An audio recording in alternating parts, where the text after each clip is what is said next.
Hey, what's up, everybody? You're watching the Recovery Clinic. My name is Jimmy McGill, and I am a person in long-term recovery from the disease of addiction, and I am happy to be back in the studio. I had to take a little break, workforce fatigue, get a little burnout. I'm a person in recovery. I get to want to do everything at once. And so today, though, we're not just back in the studio, but we are back with one of my best buddies, one of Arkansas's leading voices for peer recovery support in the infrastructure, Kyle Brewer, also a person in long-term recovery from the disease of addiction. Kyle, what's happening, Captain? Jimmy. Hey!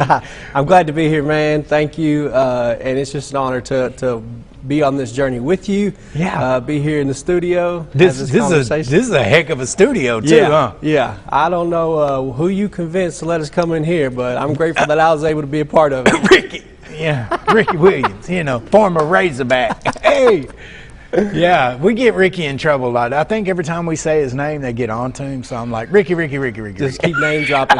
Every time I've been here, Ricky's took real good care of us. Yeah, Ricky's awesome. He made me feel welcome. Yeah, KRK is awesome. Like, when you think about the recovery clinic and how this all happened, like you're talking about COVID-19 hit, people in recovery, all of a sudden, the things that had kept us sober and sound mind and body was stripped away from us, right? Like, so all of a sudden we couldn't go to recovery meetings, you couldn't go to your CrossFit gym, you couldn't go to church, you couldn't do anything.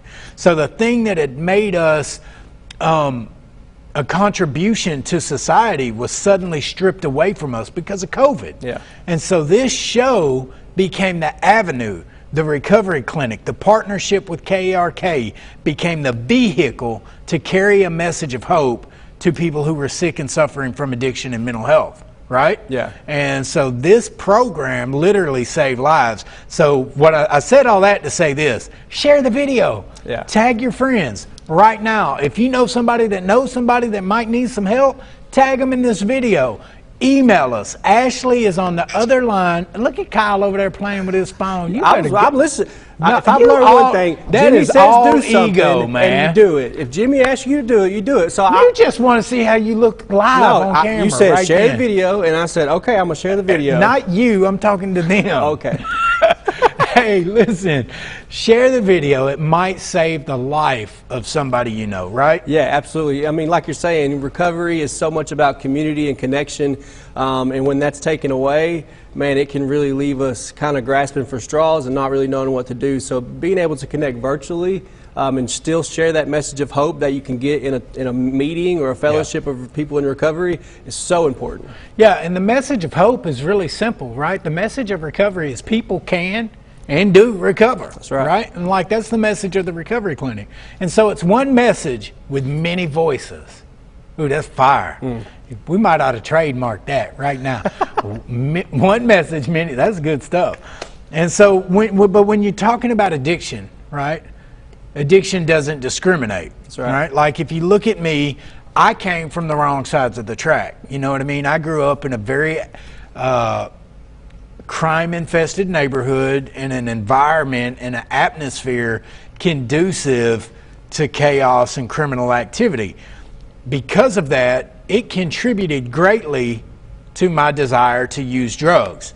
Yours, the exact opposite, right? Like you grew up wealthy, or not wealthy, but you were taken care of. You weren't in a I mean, I think what you're trying to say, Jimmy, is that our stories can look different, but addiction can touch each and every one of us, regardless of socioeconomic status, education, your background, your religious beliefs. None of that really matters. Addiction does not discriminate. And so, that's exactly my story is not your story. I haven't been to 6 trips to the penitentiary. You know? Haven't? No, I haven't. You go to 6 if trips I did, to I'd be writing a book like Jimmy did. But, it's all good. I never went to UCA like Kyle did. If I did, I would be writing a book about But our paths may have looked different, but at the end, they looked the same. We were broken, we were hopeless, and we had found ourselves looking for a message of hope, and we found that in recovery. Yeah, that's solid. So what Kyle just said is, regardless of your gender, your spiritual belief, your sexual identity, any of that, addiction doesn't discriminate. poor, broke, skinny, tall, it doesn't matter. Anybody can become a victim, and anything that feels good has the potential to be addictive. Yeah. And addiction takes everybody, regardless of the background, regardless of the social standing, to the same place. And you just named it. Yeah. Helplessness, hopelessness. And recovery offers that solution. Yeah. That's why we're here, right? And so that's the message of this show. And so Kyle, talk to me about peer support, though. That's what this show is. If you're watching, if you're in recovery, if you're in one of these 75 counties in the state of Arkansas and you want to turn your life into a message of hope that can save others, Kyle is here to help you do that. So talk to me, what exactly is peer recovery support services? So peer recovery support services is the idea of someone like me and you that have lived experience with either substance use or mental health challenges or issues, you know, things that you've gone through in your past. Right. And you found recovery. Right. You're living a new life in recovery, and you have been in that process for at least 2 years. Right. And then so what peer recovery does is it allows an individual to take that past, go through a training that the state provides for free. Free. Free. Everybody likes free. F-R-E-E, free. Is that a big F-R-E-E? But peer recovery takes that person like me and you that has been down some pretty dark roads, yeah. And it actually turns it into the light that lights someone else's path. We get to go into different arenas, different environments to help other people find and sustain a life of recovery. Yeah, that's awesome. And so there's a difference though, right? Like you hear people talk about sponsorship and they say the stigma of peer recovery is you're selling something that you receive freely. That's not true. A peer recovery support specialist is not a sponsor. They don't help you work steps. They don't endorse any specific pathway. What they do is they do group facilitations. They do one-on-one shared decision making and goal setting strategies, and they escort you to therapy and doctor's appointments, and they help you navigate through a system that is complicated, and society is expecting you, you get clean, you get off drugs, right? You detox. Your brain is not functioning at full capacity. You're not firing on all full. It took me years to get the fog lifted. And society expected me to navigate through that complicated system with a brain that wasn't functioning. Yeah. And peer recovery specialists, they have successfully navigated that system already, right? Yeah. And they use that lived experience to help me get from point A to point B. Yeah, well, it's like we were talking about earlier, that recovery, some of the foundational principles is connection and community, and we need that. But when I'm starting something new that I've maybe never tried before, or I've tried and I've left and I'm coming back, it's not easy to establish a solid connection and solid community. But like when we come to KARK4, who do we find? We find Ricky. What does Ricky have that we don't have? He's been here, he's planted here, he has relationships here, so he navigates us through the halls of KARK. Walked us right to the new studio. And so peer that recovery we can't be in no more.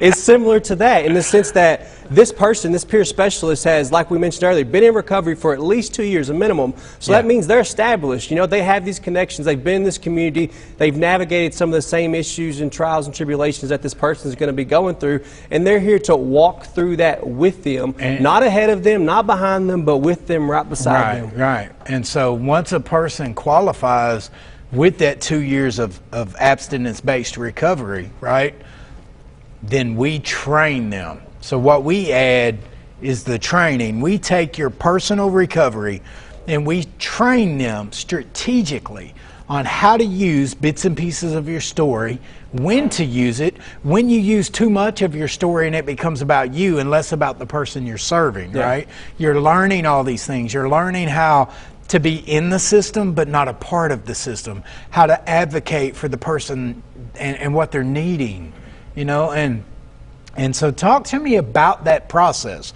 What qualifies me to be a recovery support specialist? Well, your lived experience is what qualifies you. Okay. So the eligibility criteria to apply for the training is to have a minimum of 2 years in self-attested recovery from substance use or mental health. Okay. In addition to 2 years of self-attested abstinence from illicit drugs and alcohol.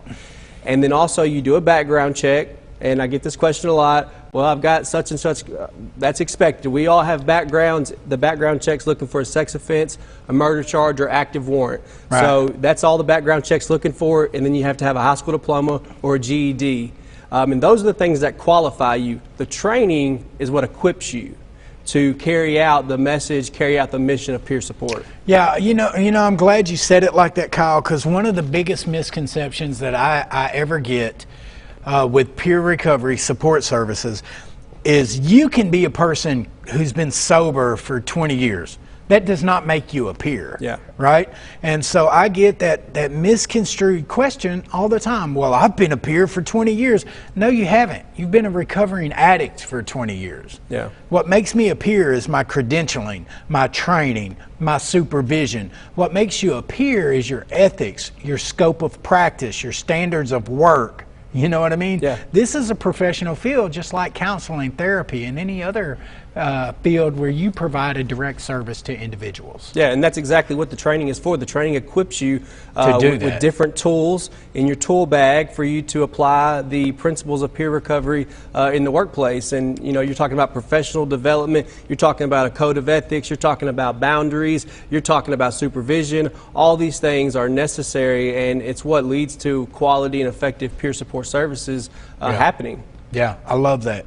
I love that. So walk me through the process, the very beginning. Mm-hmm. I'm a person, I've got 2.5 years of recovery, okay? And I want to be a peer. Walk me from right there. What's my first step? Let's break it down, kit and caboodle, small steps. What's the first thing I do? Yeah, the first step, you meet that basic eligibility criteria that I got a GED. Got a GED. And I ain't got loaded in 2 years. All right, then you can do one of two things. You can email me at kbrewer@nadac.org, NAADAC.org, okay. Or you can go to nadac.org /Arkansas Peer Specialist Program. Okay. On that webpage, or if you email, what you'll get is the core PR application. Yeah. You complete that application process, and it's a process where you answer a series of questions about your past, about your recovery, about what peer support is to you, why you want to pursue this. You submit a background check and the proof of your education. Your application is reviewed by myself and a couple individuals that are part of the Arkansas Peer Advisory Committee, which is a group of people that are seasoned peer specialists and experienced across the state. We review the applications. If you're approved, then your name is given to Mid-South Euler, who will then contact you to set you up for the next core training. That's awesome. Okay. So if I'm approved, that's the process. That's the application process. So what happens if I'm not approved? If you're not approved, I'm going to personally connect with you. You're gonna call me. I'm going to call you. And I'm going to cuss you because I need to be approved. Well, I hope you don't cuss me. But does that happen? It hasn't happened. Nobody's got mad at you and through. Well, I've had people get upset with me, right? But what does that look like? Tell me about that. What people get upset with me? Spill the tea, man. Well, spill it. People get upset with me, and we talk about and identify why they're upset. Typically, people are upset, including myself. We're upset because of a misunderstanding. We were either told bad information, or we don't quite understand what the process is or what the criteria is. And so really, when we discuss it and get down to clear understanding, it's easily resolved. And so it's usually just misinformation. So let me stop Kyle right there and say something to everybody watching. This is why you need to share the video. Share the video right now, because misinformed people misinform people. It's good. Yeah, it's good. That's why I'm a preacher, by the way. Did you know that? Yeah, I did. I was there when you got ordained. Oh, you was. Listen, boy, I told him this morning, too. I said, I almost feel fraudulent. There's no way a normal preacher is supposed to talk, act, and think the way I do. Well, you're real, Jimmy. That's the thing. Is you're real, and we're all real, too. And sometimes, instead of praying, I'd like to throw the Bible and fight you. But you don't. But I would. just so you know, God's still working in me. We're going to get back to that. The Lord's working on me. A thought and an action are two different things. Yeah, if you think about throwing something at me, that's fine. It doesn't become a problem until you actually throw it at me. Yeah, so my thinking and actions are not the problem. I wonder what Ricky's thinking. Right now, what is Ricky? I had someone ask me before, if you could have one superpower, what would you want? And I said, I would want to know what everybody's thinking. No, you would not. And exactly. Why would you want that chaos? Because I'm in my head, you know. I mean, oh man, if I could have one superpower, it would be peace of mind. That's good. To not have to worry about business that's not mine to worry about, because I struggle. Yeah. I struggle. So anyway, back to what we were saying. Share the video, tag your friends so that you get solid information on the process of peer. Right now, you have got the top 2 peer workers in the state on the same camera in the same studio presenting solid information. You are literally getting it from the horse's mouths. Could have been the other way around right now. You know what I mean? So share the video, ask your questions. Ricky will scream them out at us or something. We'll get them answered. We'll figure it out. So you're contacting somebody. They're not getting in the training. They don't get approved. I'll contact you, talk about why you weren't approved. We talk about maybe some other options or just some different things that you could do until you are approved, or some things that you could do to meet the criteria. Yeah. We don't want to just deny you and say, well, thanks for trying. We want to, help you find whatever it is that you're looking for. Okay. And so I get approved. I'm approved for the training. Now what? Then you will be contacted. I'll contact you, and Charlotte Best. Love Charlotte. Big ups to Charlotte. Mid-South. So impactful in what we're doing. Yeah. She'll contact you from Mid-South to schedule the next training. We try to have a training once a month. It might be a couple months, but you'll get contacted, and they'll let you know the training dates, ask if you're available, and if you can participate. If you can, you say yes, send your mailing address so they can send you the training materials. If it's on Zoom or if it's in person, then your training materials will be there that day. That's beautiful. Yeah. So I'm scheduled for the training. I'm excited. Do I have to pay for this training? No. So the only cost that an individual will see in this entire process, from application to receiving a certification, is a $50 application fee. So I get trained, supervised, tested and credentialed. For $50. Now, normally in a clinical world, that's a lot of money. Mm-hmm. Supervision normally would cost anywhere from $80 to $150 an hour. And so they're getting free peer supervision by a certified peer supervisor. Correct. And we'll get to that shortly. They get tested. There's normally a testing fee that would come along with that, but we pay for that too. Correct. So we've removed any complicated barrier. So I'm receiving, and then the credentialing fee. There's normally a credentialing, like when I got certified with ASACB, even after I passed my test, I still had to buy my own certificate from them. And so we pay for that too? Yeah, so what happens is you pay the application fee, and because of a partnership with NADAC and the state of Arkansas, DABHS, and the Office of the Drug Director, they have made this possible for us to provide a NADAC membership, which gives you access to your CEs, where you can watch webinars and get free continuing education, with a lot of other benefits as well. Your supervision gets paid for through that partnership. Your testing fees gets paid for through that partnership, and your certification fees gets paid for through that partnership. So you hear free. It's not actually free. It's because of a partnership. The state of Arkansas believes in this, and the leadership of the state of Arkansas believes in this, and they're putting their money where their mouth is. Dang right they are. And so we've got a question. Ricky just sent us over a question, and we're going to answer this question in a few minutes. Okay. It's actually, the person is asking what happens when a peer recovery support specialist relapses. And so the first thing I would say to that is that's not really the verbiage that we as peer support workers use. Relapse is a stigmatic term that insinuates a person failed in their recovery. It was created by a 12-step culture. As a national advocate, I say what happens when a person reoccurs with their drug use. You've got to remember, we're talking about a disease, a cunning, baffling disease that is incurable according to medical science standards, right? Yeah. And so when a person reoccurs in use, it depends. But anyway, we'll get back to that. But I can hit it real quick. Hit it then. Hit it. There's two, because I've navigated this question a couple different ways. So before because we had offers available for people to transfer into the program, so I want to speak to this real quickly. If someone has reoccurred before they entered the Arkansas Peer Specialist Program, that's a different conversation than if someone's in the program, holds a credential, and reoccurs. If they're in the program, holds a credential as a PIT or a peer specialist, their case would go in front of the Arkansas Peer Ethics Review Committee, which is made up of seasoned peer specialists who would review this case. And we do not want to strip you of your purpose and your job. We want to work with you and help you come up with a corrective plan to get on track and figure out what that looks like for you. It'll be person-centered and individualized. But to get into the program, if you're not in the program, then the person would just have to wait until they met the 2 years, correct? Right. So there you have it. You're working as a peer, you go to a wedding, you're way off in the middle of nowhere, kind of like COVID, without a support system. You have a glass of champagne. You have returned to use at that point, okay?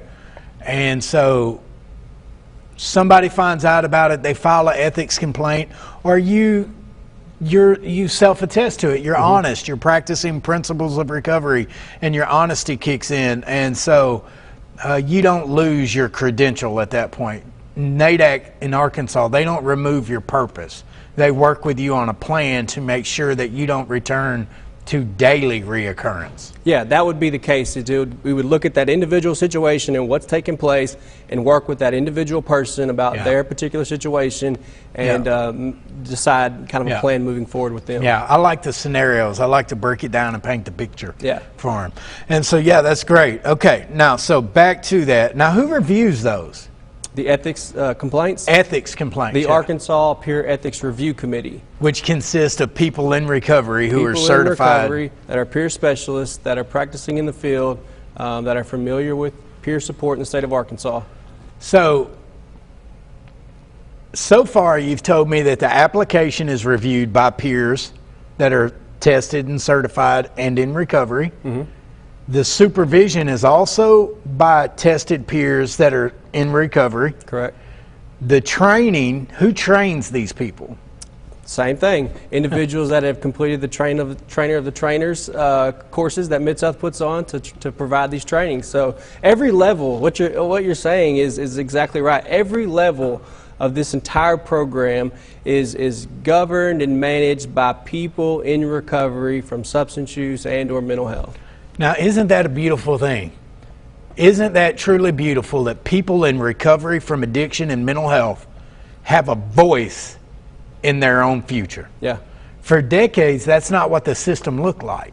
For decades, people made decisions about us, referred to us as clinical labels like clients and consumers. But the truth of the matter is that I have a voice in my recovery. I am an expert in my addiction.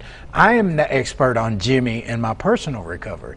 And so to know that nothing about us is being said without us, that is a solid feeling. Yeah. Okay, so once I get trained, what happens? I go to this training. It's 5-day training. Correct. Walk me through that next process. All right, so you go through the training, you get your training certificate, you would then provide that to me, and I would help assist you get connected to a certified peer recovery peer supervisor. And this is an individual peer supervisor that's gone through the entire model and certified at all 3 levels. We would pair you with that person, and then I would issue you your peer in training or PIT letter, and then also give you a NADAC peer support membership and an Arkansas affiliate membership, which would give you access to the continuing education hours and the webinars.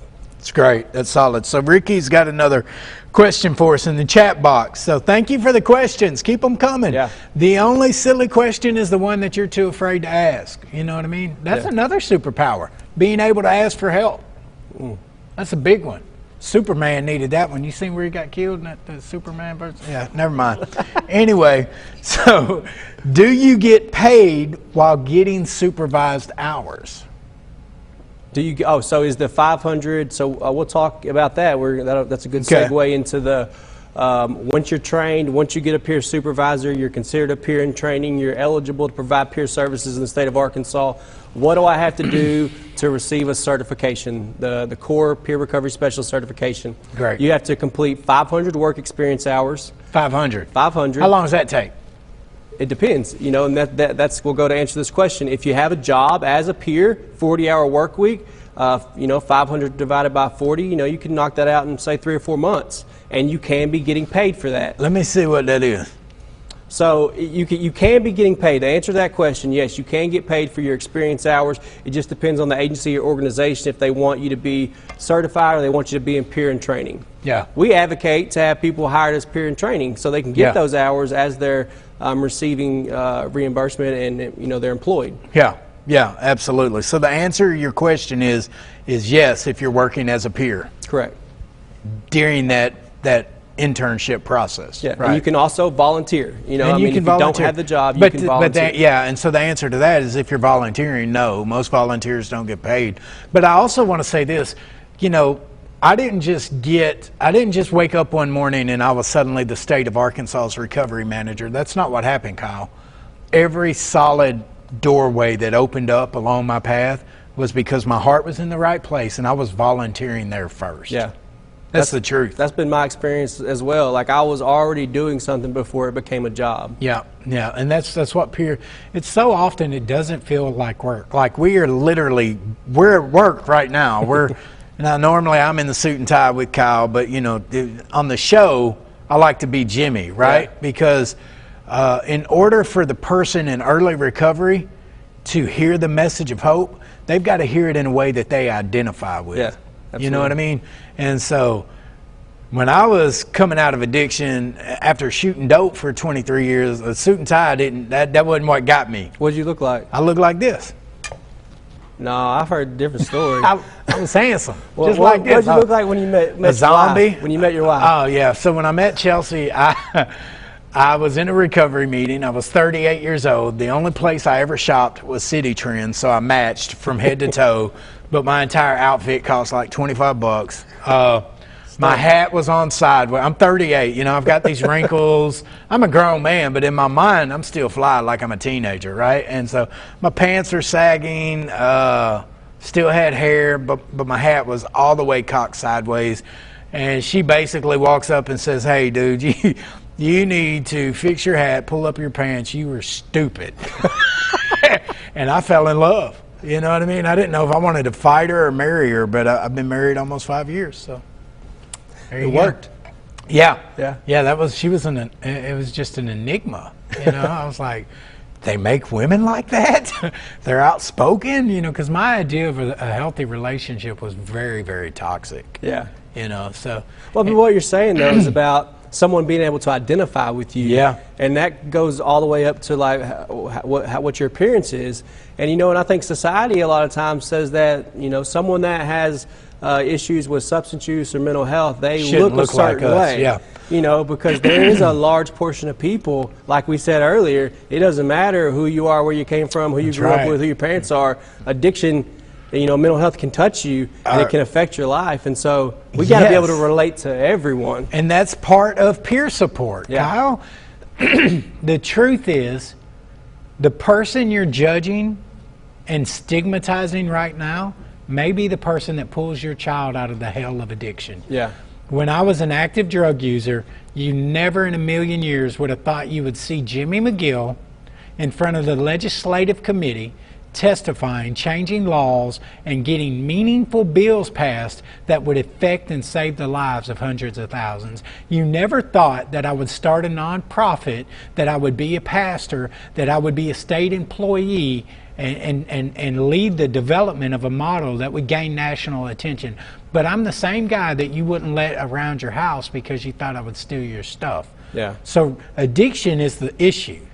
And recovery offers that solution, and you never know.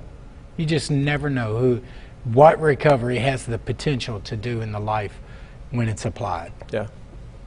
So, all right, now that we're back on track, my bad. We get all emotional over here. So, where were we at, Kyle?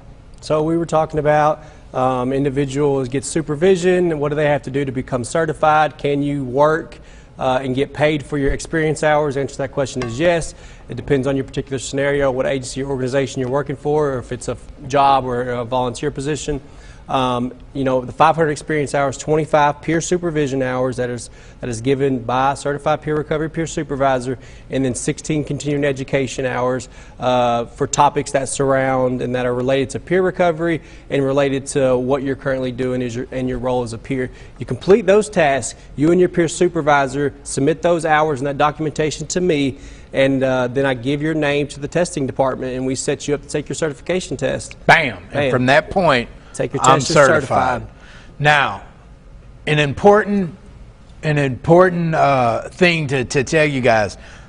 Good question. How much does a core level peer recovery specialist make? I get asked this a lot. Kyle gets asked this a lot. I can tell you this. The peers that work for me, that are supervised under programs that I've developed, they start out at about $34,000 to $36,000 a year with benefits. What do you see? I mean, that's a good starting point. I mean, I would say a little bit. So when I started out, my first peer job was at like 30. So I started at 30. So the core level, the way that I answer that question is between 30 and 36. Right. And then, we'll move on to the next tier, which is the advanced peer specialist. So when someone completes and passes their certification test for the core, they have the option, if they choose to move through the model. So that's great that you is a speeding violation an ethics violation? No. Kirk Lane, he's watching the show. Yes, Kyle, you have violated your ethics. Oh, let's set the record straight real quick. Thank you. Thank you, Director Lane, for everything, including bringing that up. So Jimmy and I were in Oklahoma last week before, I believe. He had a speaking engagement, and I'm so thankful that he invited me to come along. While I was driving, my wife's minivan, his wife's minivan, the thug that wanted to fight me for my hat being on, and he's speeding in her car. And I was going 57 miles per hour in a 45 mile per hour. Breaking the law is breaking the law, Kyle. Absolutely, it is. I agree. I take full responsibility for that. But I want to tell the story of how I did not get a ticket. Thank you to the officer. He says, is it okay with your dad? So the officer approaches the window and says, "You know how fast you're going?" I was like, "No." He said, 57 to 45. I said, "Really?" And he said, "Father, son?" And I didn't like that at all. Jimmy had been teasing me for about a month now about being my dad. But the moment that the officer said it, it was a whole, oh, no, we're mentor. Yeah, I didn't like that at all. So the officer comes back and says, "Dad, you got to teach him how to drive a little better. I'll let you go." Yeah, he did that. True story. Thank you, Dad. I appreciate it. You're welcome. And by the way, this has been a father-son dream of mine to be on this show together. Oh, man, if you don't get out of here. Hey, look, so Ricky's got, this is a great segue, right? Ricky says, when is the advanced testing going to be available? So that's literally what we were just talking about. Yeah, I actually just got that question right when I pulled in the parking lot here. And probably so the same person. The testing development process is being done by a group of Arkansas peer specialists. We have an Arkansas Test Development Committee and then a National Test Development Committee that's partnering together to make these tests. It's good. The core test is up, it's live. The advanced test, the Arkansas Test Development Committee has done their part. We've given the national team our questions. They're in their review process, and then it will be uploaded into the testing system. And that's solid. So, man, that's good stuff. And if you're advanced, if you're a peer specialist that has done the advanced training and you're waiting on that test, you will be notified. I will be the first person to let you know when that test is ready. What's the time frame looking like on that? How are we almost done? I mean, give me something. I would say that it should be done in the next couple weeks, but Woo! I'm also not a person that would say I keep saying a different date because someone's going to say, "You've told me that before." I look like a white Mike Tyson, boy. The test is, we've done our part. We're waiting on the national to do their review. And trust me, they know it's important and they're going to get it done. Man, that is so good. Because we got that supervisor training coming up in October. Yeah, so that's the career ladder. That's the other thing that makes Arkansas really unique. Mm-hmm. Basic peer, core level, advanced, supervisor. And so we're not going to get into all that, but in order to be a supervisor, you're a lot of people watching or will come back and watch, they're going to have that question. How can I be a peer recovery supervisor? Listen, man, everybody wants to be the manager, and ain't nobody learned how to do the janitor's job. You know what I mean? Like, you want to supervise peers, but you're not sure on the role clarity of peers. I love our model because you can't advance until you've completed the previous stage, right? Yeah. So say you're working at McDonald's and you're the manager of McDonald's. Based on the Arkansas peer support model, if we were McDonald's, you would learn how to do this job, and this job, and then advance to this job. You would learn this, and this, and this, and then become the manager. Correct. You know, I see it all the time. People are like, well, I want to, you know, I've been in recovery 30 years and I helped do this and this and this in the early stages. Yeah, you did when we were beginning the journey. That was 3 years ago. You vanished. The Arkansas model continued to evolve, continued to flourish. And if you weren't a part of that, then you obviously weren't a supervisor now. But, you know, so much has changed. What we thought we knew 3 years ago is not what the supervisors do today. Yeah, and I mean, and this whole model and the team, the army of people that have been a part of developing it, and the people that we're talking about here, I mean, we cannot say thank you enough for the contribution that they've given to it.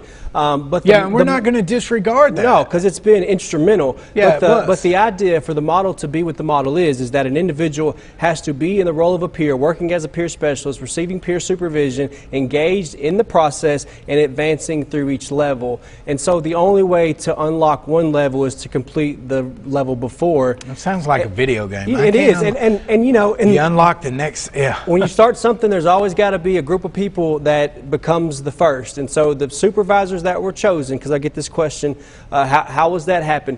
There was 10 supervisors that was chosen to go through the first and only supervisor training that's taken place up to this point. Yeah, if you didn't go through that training, then you didn't weren't get eligible to be a supervisor. Right. I can say that you're eligible, you're qualified, you have the experience, but if you didn't go through that training, that's a criteria requirement. And so the training that we'll have in October, and if someone has the advanced training and has been working as a peer for 500 experience hours, receiving 25 peer supervision hours by a peer supervisor, and they're continuing ed, they take the advanced test, then they can go into the training. We want people to be supervisors, you know? we want people to do it the right way, because in order for our credential to mean anything, is that when someone gives you this piece of paper and this credential, it means I've done this, and this, and that I know what I'm doing, and I've been through this model, and I've done all these different things. So we can't shortcut or compromise that. So what's the salary of a peer recovery peer supervisor? What's that look like? Well, I mean, you know, I think that that's something we're still in the process of figuring out, but it is a common question that we get. And if we say a core is 30 to 36, then an advanced should be 36 to 40, 42. And then I would say that a supervisor should be 42 to 50. That would be best practice. That's kind of what I would say. Yeah, that would be an incentive pay increase. And just like any other job, all that can vary and be increased based on experience, education, you know, work all the things ethic, that you bring to the table. Yeah, I love that. All right, man, that's solid. So we got something really big coming up in September. Yeah. Talk to me about it. The Arkansas Peer Recovery Conference. What's the name? Peer Evolution 2021. Woo! In-person conference at the Wyndham Hotel Riverfront in North Little Rock. That's right. And it's totally free. Totally free. So if you want to register, where do you register at? Register Euler Mid-South, their website. There's a registration link there. Be sure to register. We need you to register for that event. Yeah, it's going to be solid. And so it's a 3-day conference. We've got an awards banquet. We've got John Shinhoser from the McShin Foundation flying in. We've got faith-based recovery initiatives.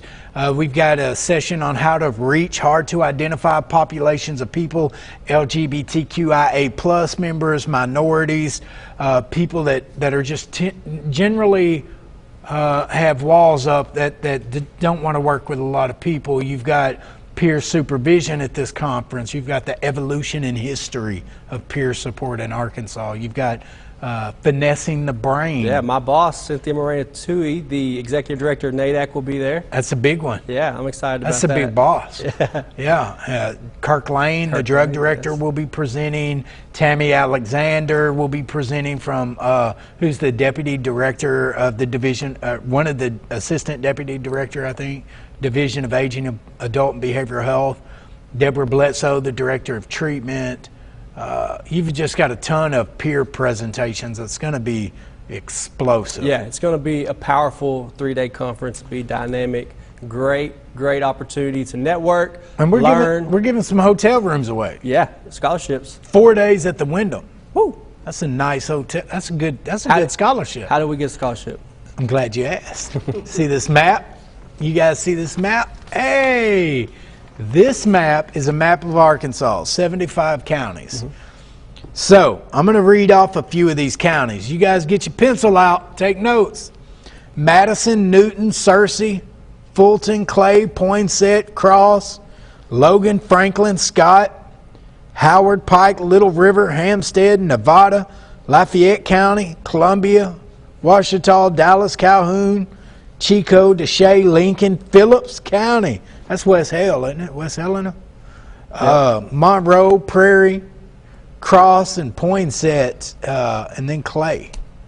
And if they would email myself or you or message the Recovery Clinic, we can send them this map. Yeah. Now, what's important about those counties I just read off, Kyle? We get this question a lot. How can I support peer recovery? How can I bring awareness, provide education in my community? What you can do is get someone that lives in your community to become a trained peer specialist. And so those counties that Jimmy was just listing off are counties that have 0 trained peer specialists. So here in Pulaski County, you know, we're blessed. We have a lot of people that have been through the training that are using that training as peer specialists. But those counties and others that he just mentioned have 0. And so we want individuals trained in every county in the state of Arkansas because this resource is vital, it's life-changing, it's transformational, and we believe it needs to be in every county, including the rural counties of Arkansas that maybe don't have as many resources as we do here in Pulaski County. Yeah. So you said a whole lot then. To get a free room for 4 days, I need to what? Yes, we didn't get to that. So because there's 0 peer specialists in these counties, and we can send you the map. Yeah. If you can get someone that meets the criteria to apply for the training and get approved. You've got how many days? Today's August 4th. Yeah, the next training is the middle of this month. Yeah, but how long do they have to get a scholarship?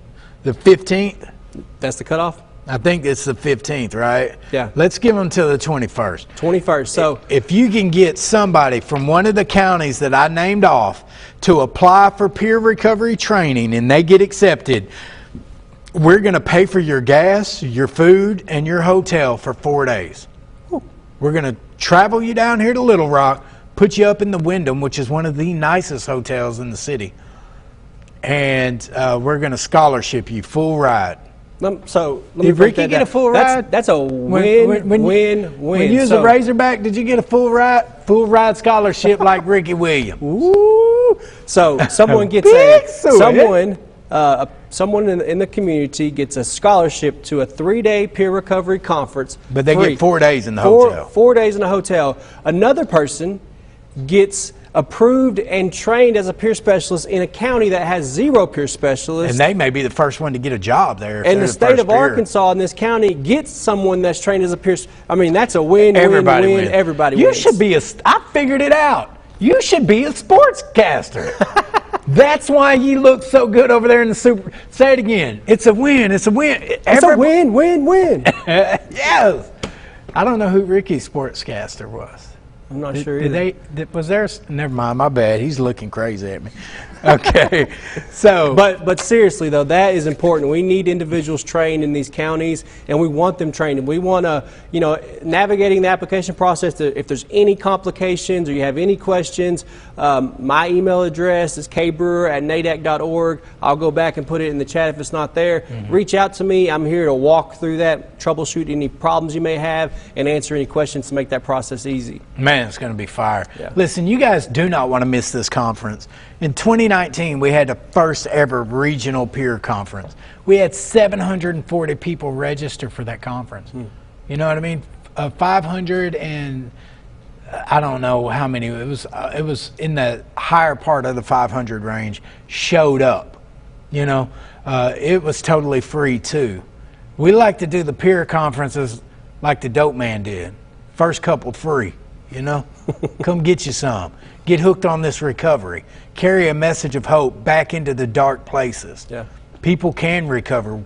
We do recover. Kyle Brewer went from being a homeless, helpless, drug-induced psychosis episode of a person, right? Yeah. Skipped out. Yeah. You're in a mental dark place. Yeah, real dark place. To this guy sitting in a pink polo. Is that a polo? No, not a polo. No. Okay.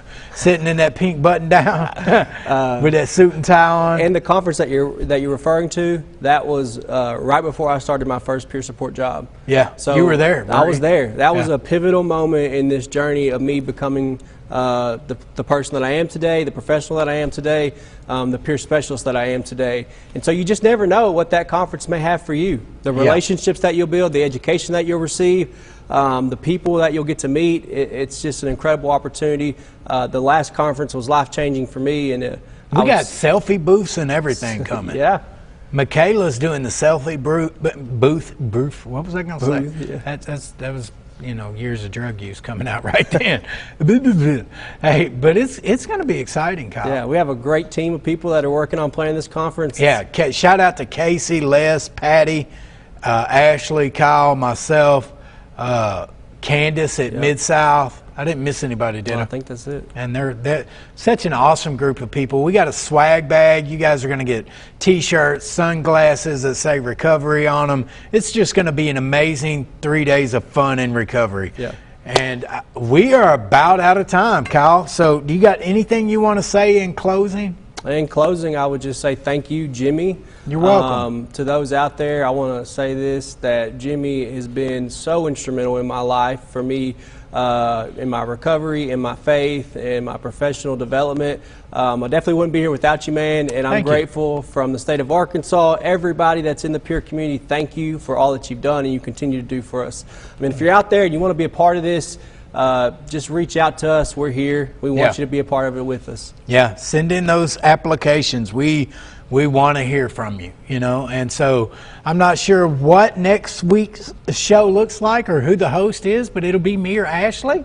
And so also, if you're wanting to volunteer at the peer conference, if you're a PIT and need hours, email ashley.costa, that's COSTA, at dhs.arkansas.gov, and we'll get you signed up. Listen, we love you guys. Thank you so much for tuning in. Thank you for sharing a message of hope and recovery, and that people can and do change. See you next Wednesday at 11.